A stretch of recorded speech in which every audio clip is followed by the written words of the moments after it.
বিশ্বাস ভাঙছো না? ভাঙছো তো। আমার আর কি, অনেক কষ্ট পাবো, কান্না করব, কিন্তু আপনি এমন একজন মানুষকে হারাইছেন যে কিনা আপনাকে পাওয়ার জন্য এই শকর বয়সে সফলতার পিছনে দৌড়াইতো। আপনি এমন একজন মানুষকে হারাইছেন যে কিনা আপনাকে হারানোর ভয়ে বারবার ব্যর্থ হয়ে ভেঙে যাওয়ার পরও আবারও উঠে দাঁড়াইতো।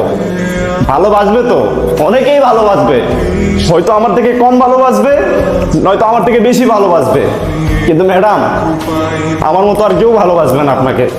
তাকে কৃতজ্ঞতা জানাই, সে যে দিয়েছে আমার। হ্যালো, হেই হোয়াটসঅ্যাপ গাইস, কেমন আছেন আপনারা? ইনশাল্লাহ আপনারা ভালো আছেন। আজকে আপনাদের জন্য নিয়ে এসেছি 10টি সেলিব্রিটিদের টিকটক ডায়লগ। এখানে দেখতে পাচ্ছেন ওমর ভাইয়ের সঙ্গে সাথী আবির ভাই, এদের সবারই ভিডিও আপনারা দেখতে পাবেন আজকে। টিকটক ভিডিও ফুল পর্যন্ত দেখতে থাকুন। আর হেই হোয়াটসঅ্যাপ গাইস, এই ভিডিওগুলো ফুল ভিডিও পর্যন্ত দেখার পরে আপনারা যদি ভালো লাগে ইনশাল্লাহ লাইক করে দিবেন। এবং সবাই স্বপ্ন দেখায়, এই করে দিব সেই করে দিব। খারাপ সময় কাউরেই পাশে পাই নাই। নিজের পায়ের নিচের মাটি নিজেরই শক্ত করতে হইব ভাই।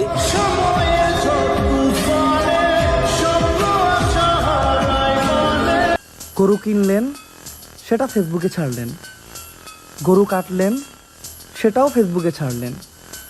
কিন্তু গরুর মাংস কতটুকু ফ্রিজে রাখলেন সেটা তো ছাড়লেন না।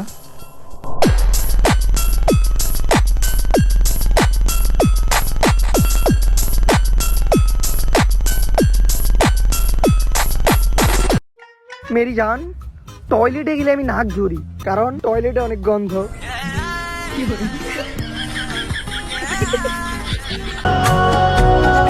খুঁজবো কাকে, বুঝবে কে আমাকে?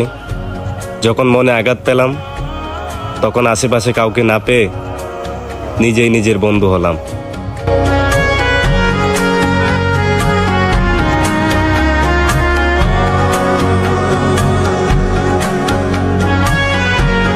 বান্ধবী ওরও ছিল, বন্ধু আমারও ছিল। হুজুর এই জায়গায়ও ছিল, কাজী ওই জায়গায়ও ছিল। ফুল ওর উপরেও ছিল, ফুল আমার উপরেও ছিল। ও উঠতেছিল, আমার উঠানো হচ্ছিল। ও উঠতেছিল, আমার উঠানো হচ্ছিল। পার্থক্য শুধু এতটুকুই ছিল, ওরে আপন করা হচ্ছিল আর আমারে দাফন করা হচ্ছিল।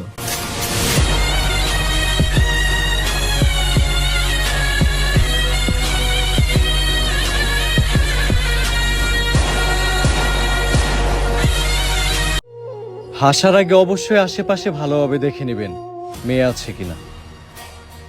এদেশে ধর্ষকদের বিচার কই, আবার সামান্য একটু হাসলেও প্রাণ দিতে হয়।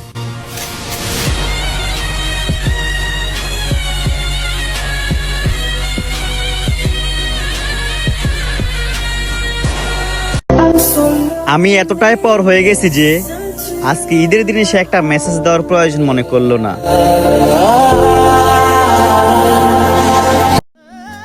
আমারে চাইলে গিয়া তুমি একটা পাখির জীবন পাইবা, আর উড়তে গিয়া দেখবা পুরো আকাশটাই একটা খাঁচা।